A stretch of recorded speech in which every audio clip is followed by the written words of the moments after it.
Bangunan perpustakaan daerah yang baru dibangun dan belum 100% selesai di Kelurahan Tungkal saat ini kondisinya memprihatinkan. Selain banyak atap yang jebol, kompresor penyejuk udara juga banyak yang hilang.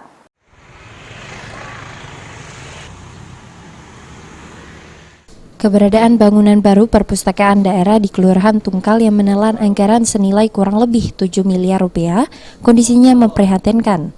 Dari pantauan di lapangan, pada bagian depan gedung ada beberapa bagian kaca yang sudah lepas dan pecah. Selain itu, bagian bangunan sudah rusak pada bagian atap dan lebih parahnya lagi, kompresor penyejuk ruangan yang sudah dipasang hilang dicuri.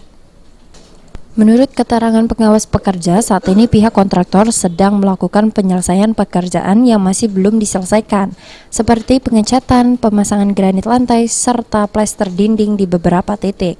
Sehubungan ini belum selesai, bangunan perpus ini, makanya kalau dari perintah kontraktor ini diselesaikan.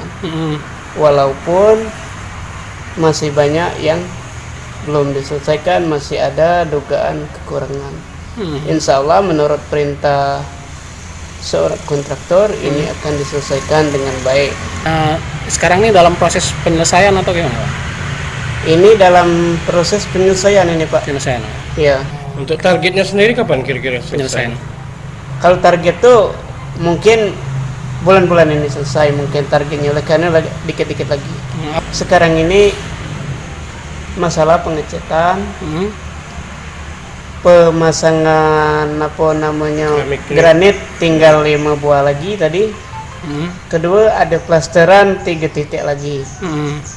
Kalau masalah yang hilang, yang sudah rusak ini, saya pun tidak mengerti, oleh karena barang itu satu sudah hilang, kedua sudah rusak. Mungkin ada yang pemerintah yang dianggarkan lagi apa bagaimana kan kita belum tahu, Pak. Menurut keterangan Zulhajri, sudah sekitar seminggu ini pekerja melaksanakan penyelesaian pekerjaan, namun saat ini sedang tidak bekerja. Pekerja kini fokus pada penyelesaian bagian yang belum selesai. Mardian Syah, PAL TV.